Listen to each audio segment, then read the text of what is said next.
Allahumma salli ala Muhammad ve ali Muhammad. A'udhu billahi mineşşeytanirracim. Bismillahirrahmanirrahim. Elhamdülillahi Rabbil alemin. As-salatu vesselamu ala Resulillahil emin. Ve alihi tayyibin at-tahirin el-ma'sumin. Ve la'netullah ala a'daihim ecma'in. Minel ana ila qiyami yevmiddin. Kâle Resulullah sallallahu aleyhi ve aleyh Fatimetu bed'atun minni femen eğdabaha eğdabani. Sadaka Resulullah sallallahu aleyhi ve aleyh. Əziz ve mühterem müminler, biz artıq ikinci gecedir ki Xanım Fatimə-i Zəhra salamullah aleyhanın şəhadəti ilə əlaqədar olaraq əzadarlıq keçiririk. Allah Teala bunun əcrini bizlərə bəxş eləsin və bizləri o xanımın tərəfdarlarından qərar versin inşallah. Biz keçən gecədə xanımın evinə olan hücumu araşdırdıq. Bu gecə xanımın bu əməllər müqabilində hərəkəti nə oldu? İnşallah ona toxunacağıq ki, görəsən Xanım Fatimə-i Zəhra salamullah aleyha bunların əməlləri qarşısında hansısa bir iş gördü yoxsa yox? Nəsə söylədi mi? Fədək bağını Həzrəti Peyğəmbər sağlığındaykən Xanım Fatimə-i Zəhra salamullah aleyhaya vermişdi.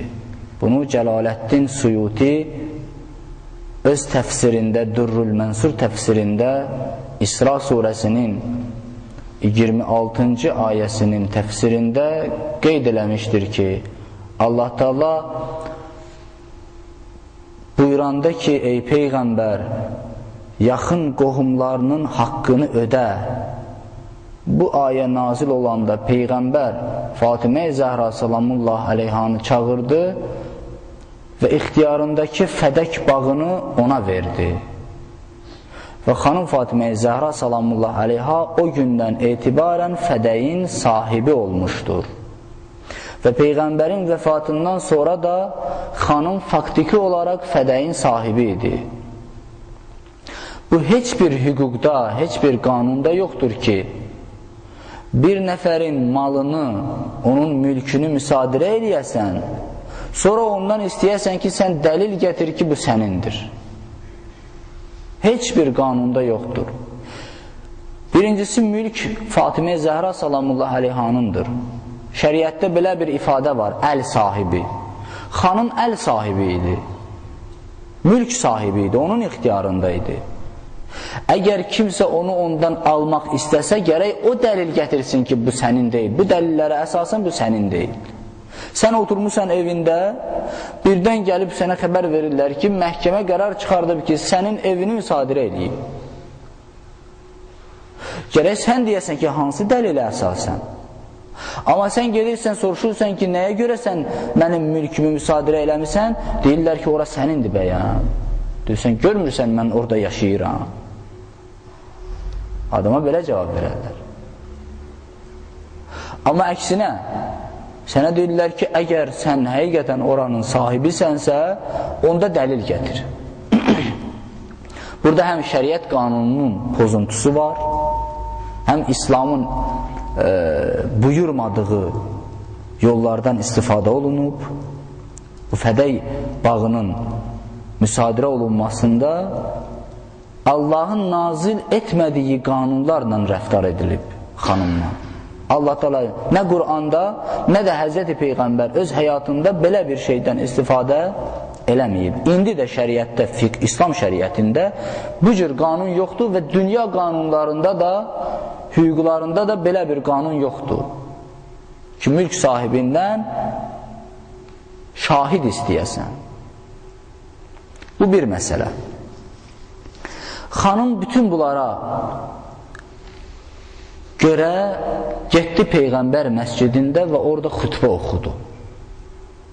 Xanımın bu xütbəsi həm əhl-i sünnə kitablarında, həm də şiə kitablarında tarix boyu nəql ediblər. Əhl-i sünnə alimləri bunu kitablarında Bəlağatun Nisa, bir kitabın adıdır, Bəlağatun Nisa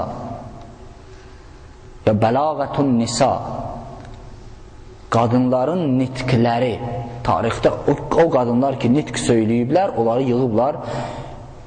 Orada ikinci nitq xanım Fatimə-i Zəhra salamullah əleyhanın indi deyəcəyim nitqdir. Həmən kitabda. Əhl-i sünnə alimidir. Deyir, bu xütbəni Peyğəmbər övladları öz uşaqlarına öyrədiblər. Bütün uşaqları bu xütbəni əzbər bilir.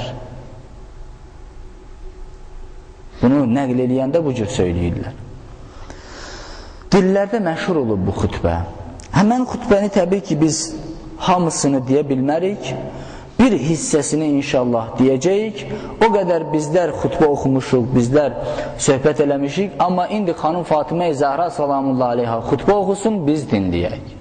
Görək ki, xanım Fatimə-i Zəhra salamullah aleyha o məsciddə, Peyğəmbər məscidində, pərdə arxasında necə xütbə oxuyub. Təbii ki, Allaha həmd səna ilə başlayır, onları mən demirəm, Peyğəmbərə salavatla başlayır, ta gəlir buraya çatır. وَعْلَمُوا أَنِّي فَاطِمَةٌ Ey cəmaat, bilin mən Fatiməyəm. Atam da Muhammeddir sallallahu aleyhi və aleyhi. Peyğəmbərə salavat zikr edək. Allahümmə salli Yəni artıq heç kəs bəhanə gətirməsin ki, çünki pərdə arxasında danışır. Məsələn, deyərlər ki, biz bilmədik ki, bu kim idi danışan. Heç bir bəhanə yeri qoymur. Mən Fatiməyəm. Atam da Peyğəmbərdir. Dediklərimin əvvəli ilə sonu birdir. Aralarında ziddiyyət yoxdur. Dediklərimin hamısı həqiqətdir. Etdiklərimdə də heç bir səhv yoxdur. Allah Teala Qur'an-ı Kərimdə bu cür buyurur. Həqiqətən sizin özünüzdən sizə bir Peyğəmbər göndərildi ki, əziyyətləriniz onun üçün çətindir. Peyğəmbərə çox çətin idi bizlər əziyyət əgər çəksəydik, Peyğəmbər çox narahatçılıq keçirirdi. Sizin hidayət olunmağınızı çox istəyir. Möminlərə qarşı da çox mehribandır. Tövbə surəsi ayə 129-cu ayə. Maraqlısı budur ki, xanım Fatimə-i Zəhra salamullah aleyha bu xütbəsində qətiyyən Peyğəmbər hədisindən sitat gətirməyib. Yalnız Qur'ana söykənib və Qur'andan dəlil gətirib. Qur'an ayələrindən dəlil gətirib. Səbəbini də deyərəm inşallah. O bir yerə çatsaq deyərəm inşallah. Bu cür davam edir. Onun nəsəbini axtarsanız, yəni Peyğəmbərin nəslini, nəsəbini axtarsanız, sizin qadınlarınızın deyil, mənim atam olduğunu, sizin kişilərinizin qardaşı deyil, mənim əmim oğlumun qardaşı olduğunu bilərsiniz. Həzrət Əli nəzərdə tutur. Ehtiram, həya saxlayır, ərim demir, əmim oğlu deyir Həzrət Əliyə. Mənim əmim oğlumun qardaşıdır Rəsulullah. Bu necə də iftixarlı bir nəsəbdir. Ona və ailəsinə Allahın salamı olsun. Bəli, o gəldi, öz Peyğəmbərliyini ən yaxşı biçimdə həyata keçirtdi və insanları ilahi əzabdan çəkindirdi. Müşriklərin yolundan üz çevirdi, onların başlarını əzdi, boğazlarını üzdü ki, şirkdən əl götürüb tovhid yolunda addım atsınlar. Aleykesselam. O insanları hikmət, gözəl və faydalı nəsihətlərlə Allah yoluna dəvət etdi. Bütləri sındırıb təkəbbürlülərin başlarını əzdi və nəticədə onların birliyi darmadağın oldu. Zülmətlər çəkilib sübh açıldı. Həqiqət aşkar oldu. dinin nümayəndəsi danışmağa başladı. Şeytanların pıçıltıları isə kəsildi. Nifaq tacı yerə düşdü. Küfür və ixtilaf düyünləri bir-bir açıldı. Və siz tovhiddə səmimiyyət kəlməsi olan La ilahə illallah, Allahdan başqa məbud yoxdur cümləsini dilə gətirdiniz. Hamısı Peyğəmbərin sayəsində. Bir halda ki, sayınız az və özünüz də kasıb bir dəstə idiniz. Bəli, siz həmin günlərdə cəhənnəm odunun lap yaxınlığında idiniz. Sayınız o qədər az idi ki, teşnə bir şəxs üçün bir qurtum su və ya ac adam üçün bir loğma çörək ya da od arxasında olan adamın tapdığı kiçik bir şölə od kimi idiniz. Ayaqlar altında qalmışdınız. Həmin günlərdə içəcəyiniz üfunətli su, yeməyiniz isə ağacların yarpaqları idi. Zəlil və xar idiniz. Daim qorxurdunuz ki, güclü düşmənlər sizi çeynəyib udarlar. Amma Allah Taala Muhammedin sallallahu aleyhi və alihi və səlləmin bərəkəti ilə sizi həmin zillət fəxarlıqdan, gücsüzlükdən xilas etdi. Ən şücaətlilərlə toqquşdu.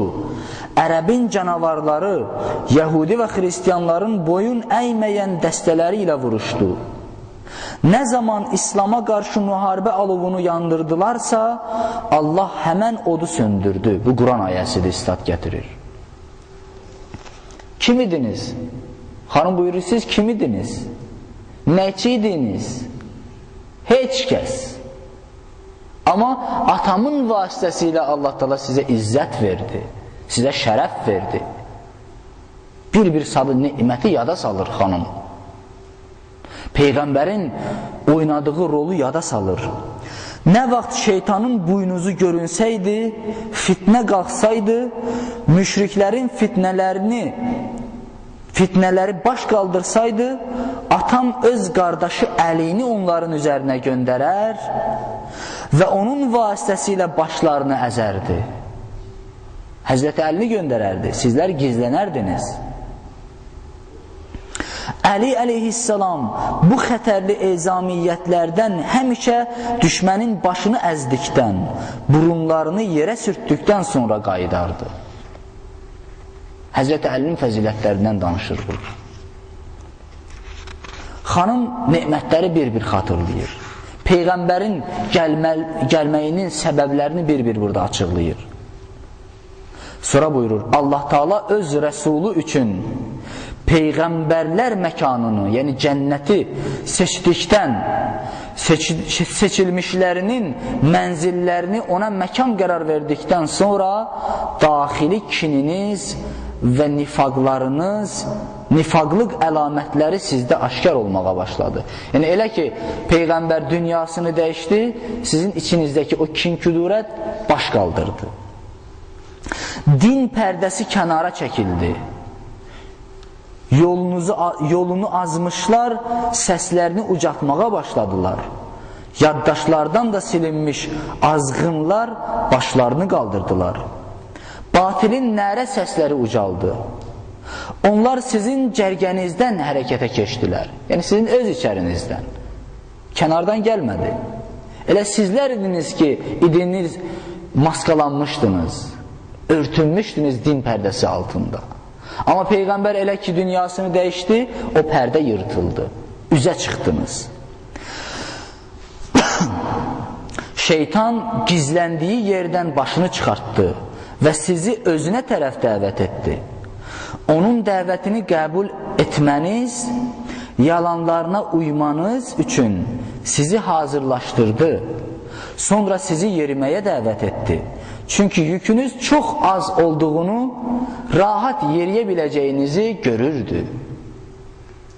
Bilirdi ki, qəlbinizdə iman güclənməyib. O qəlblərinizdə qəzəb və intiqam alovunu alovlandırdı və sizdəki qəzəb əlamətləri üzə çıxmağa başladı. Məhz bu səbəb oldu ki, özünüzün deyil, başqalarının dəvəsinə əlamət vurdunuz. Hacılar qədimdə həccə o qurbanlıq aparanda, qoyun, dəvə, inək, dana aparanda hər kəs əlamət vurardı ki, bilinsin bu kimin dəvəsidir. Deyir, siz öz dəvənizə əlamət vurmayın əvəzinə, başqalarının dəvəsinə əlamət vurdunuz. Söhbət xilafətdən gedir. Su içmək üçün başqasının hovuzuna əyildiniz. Elə bir şeyin sorağında oldunuz ki, o sizin deyildi. Onda heç bir haqqınız yox idi və nəticədə xilafəti qəsb etdiniz. Halbuki Peyğəmbərin vəfatından hələ bir şey keçməmişdi. Yaralarımız böyük idi, ürəklərimiz hələ aram tapmamışdı. Hətta hələ Peyğəmbər torpağa dəfn olunmamışdı belə. Bəhanəniz bu idi ki, fitnəyə düşə bilərik. Deyirdilər axı, fitnə yaranacaq, gedək bu fitnə odunu söndürək. Xanım burada Quranın bir ayəsinə istinad edir. Tövbə surəsinin 49-cu ayəsi. Ələ fil fitnəti səqatu və innə cəhənnəmə ləmuhitatun bil kafirin. Onlar ən böyük fitnənin içinə giriblər. Bilmədən ən böyük fitnənin içinə giriblər və cəhənnəm kafirləri əhatəsinə almışdır. Fitnəyə düşməyək deyirlər, amma əslində fitnənin içindədirlər. Bu işlər, ilahi rəhbərlik sizdən necə də uzaqdır. Siz nə edirsiniz, hara gedirsiniz? Allahın kitabı olan Quran aranızdaykən, hər bir kəlməsi nur, nişanələri aşkar, qadağaları və əmirləri aydınkən, siz onu arxanıza atırsınız, ondan üz çevirir və başqa şeyləmi hökm çıxartmaq istəyirsiniz? Ah, zalimlar Quran üçün nə pis xələf seçdilər? Quran buyurur, hər kəs İslamdan savayı bir dini seçərsə, bu ondan qəbul olunmayacaq və axirətdə ziyankarlardan olacaqdır.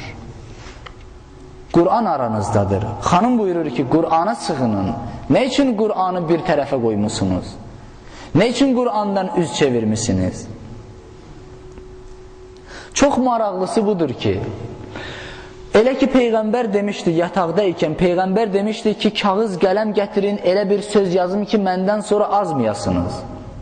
Orada dedilər ki, Allahın kitabı, Quran bizə kifayətdir, bu kişi sayıqlayır. Quran kifayət edər. Lazım deyil Peyğəmbərin hədisi.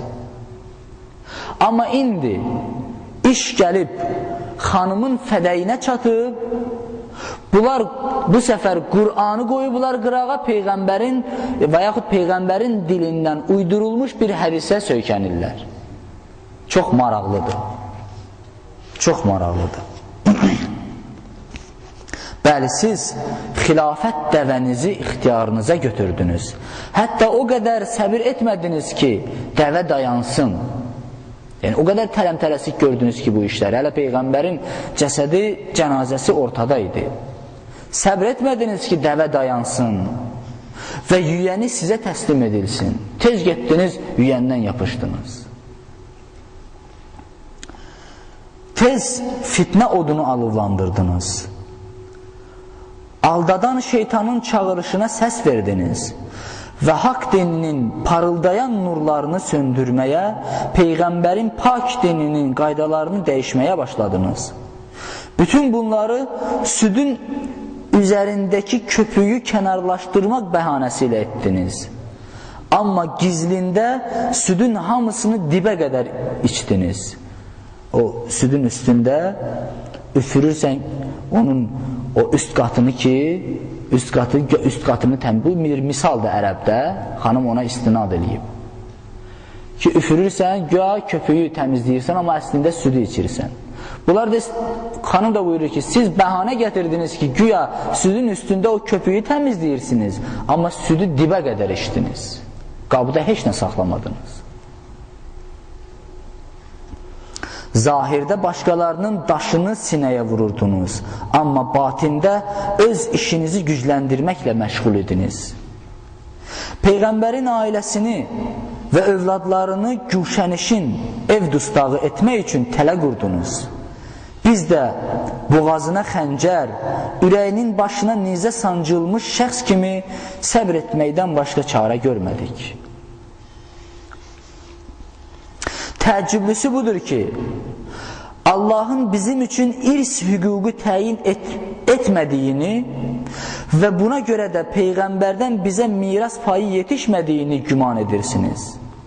Siz cahiliyyət dövrünün qaydaları ilə hökm edirsiniz.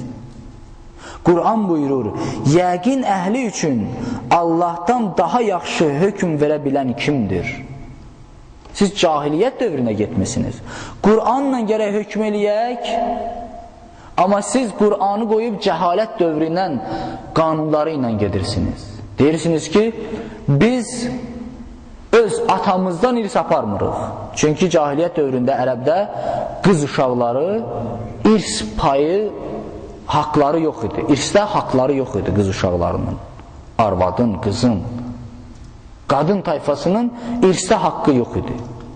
Quran gələndən sonra, İslam gələndən sonra buyurdu ki, xeyr, qadın da kişi kimi irsdə haqqı var.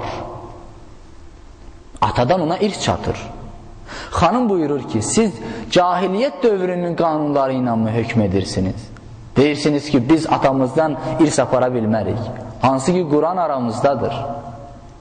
Ən yaxşı hakim Allahdır. Güya bilmirsiniz, sizə gün kimi aydındır ki, mən Peyğəmbərin qızıyam. Ay müsəlmanlar, gərək mənim miras payım zor gücünə alınsın.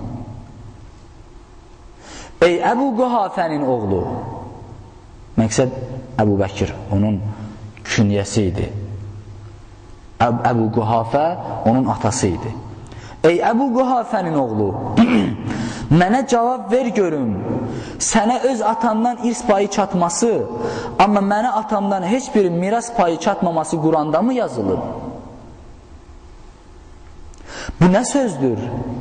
Siz bilərəkdən Allahın kitabını tərk edib onu arxanıza tullayırsınız. Allah Teala buyurur, Süleyman Davuddan irs apardı. Çünki onlar deyirlər ki, Peyğəmbərlər özündən sonra irs qoymaz. Peyğəmbərin dilindən yalan hədis uydurdular. Dedilər ki, biz Peyğəmbərdən eşitdik, Peyğəmbərlər özündən sonra irs qoymaz. Xanım da buyurur ki, axı Quran buyurur, Süleyman Davuddan irs apardı, hər ikisi Peyğəmbərdir. Davud atadır, Süleyman onun oğlu.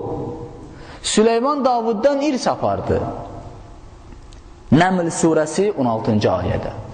Bu Quran hökmü deyilmi? Yaxud Yəhya İbn Zəkəriyyanın dünyaya gəlməsi barəsində Allahın buyurduğu o ayələrə fikir verin. Zəkəriyya Peyğəmbər dua eləyir ki, ilahi mənə bir övlad ver, məndən irs aparsın. Bunlar Quran ayəsi deyil. Övladlar atasından irs aparırlar, Nisa surəsində Allah buyurur. Bəs bunlar Quran ayəsi deyil. İndi baxın xanımın sözünə. Siz deyirsiniz ki, mənə atamdan heç nə çatmır, atama vərəsə ola bilmərəm, bizim aramızda məgər heç bir qohumluq münasibəti yoxdur, mənimlə atam arasında. Bizim aramızda məgər heç bir qohumluq münasibəti yoxdur. Allah Teala elə bir ayə nazil edibmi ki, sizə məxsus olsun, amma atamı oradan istisna eləsin. Siz o hökmə aidsiniz, amma mənimlə atam o hökmə aid deyilik. Necə ola bilər bu? Və ya iki ayrı-ayrı məzhəbin, dinin daşıyıcıları bir-birinə vərəsə ola bilməzlər deyə, bəlkə məni də atamla eyni məzhəbin adamı kimi hesab etmirsiniz. Çünki İslamda var ki, əgər ata müsəlmandırsa, oğul kafir, kafir oğul atadan irs aparmaz. Deyir, bəlkə siz belə düşünürsünüz, mənimlə Peyğəmbərin dini ayrıdır deyə mən ondan irs aparmıram. Hansı hükmə əsasən?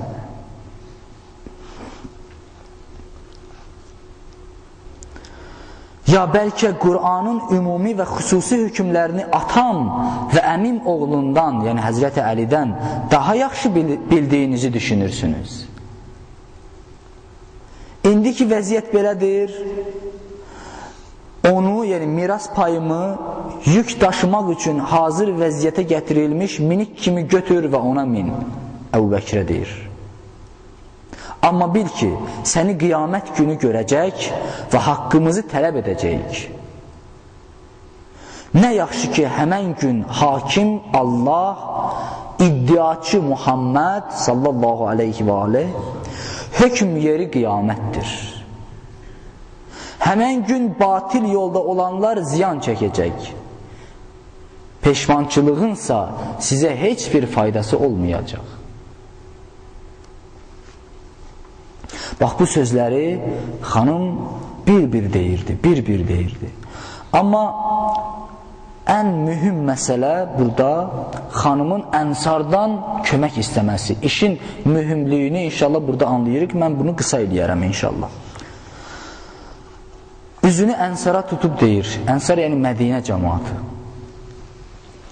Ay ali cənablar, ay İslamın qüdrətli köməkçiləri, mənim müsəlman bir qadının, yəni məni də bir müsəlman xanım kimi bilirsinizsə, müsəlman bir qadının haqqının pozulmasına göz yummağınız başa düşülən deyil.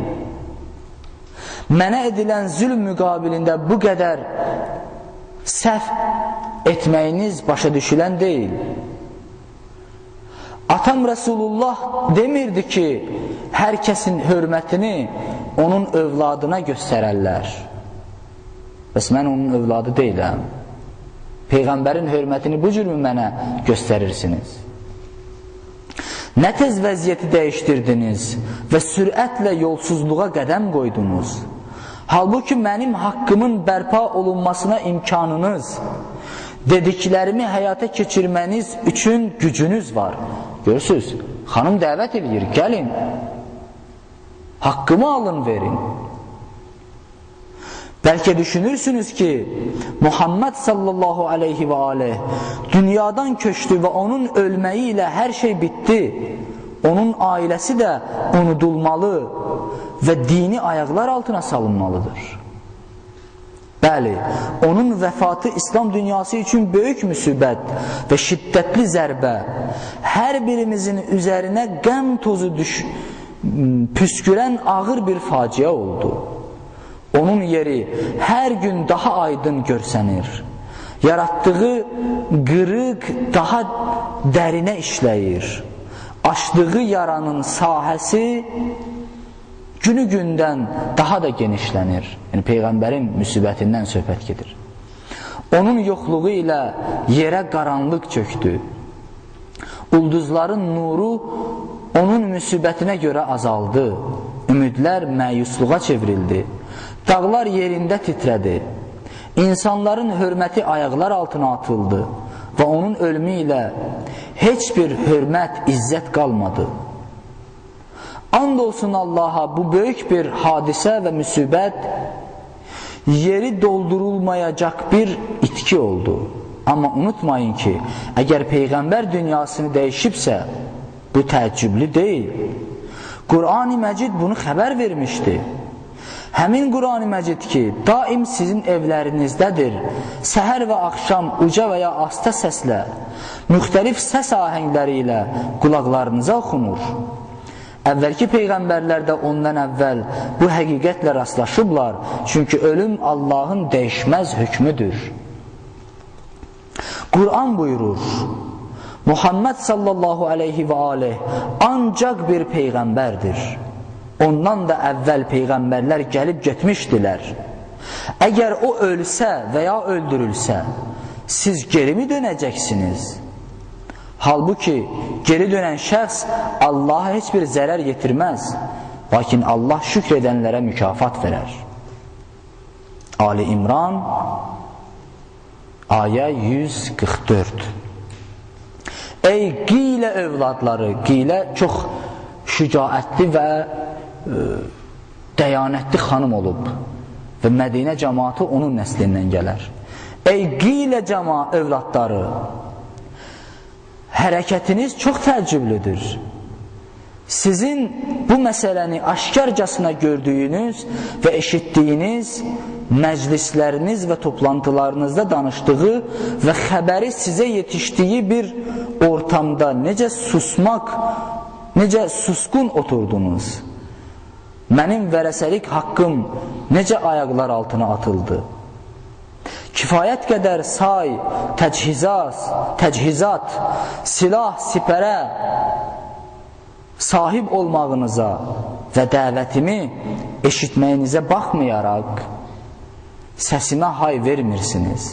Baxın, xanım dəvət edir, silahlarınızı götürün, gəlin haqqımızı alaq. Dəvət edir, o qədər iş mühümdür.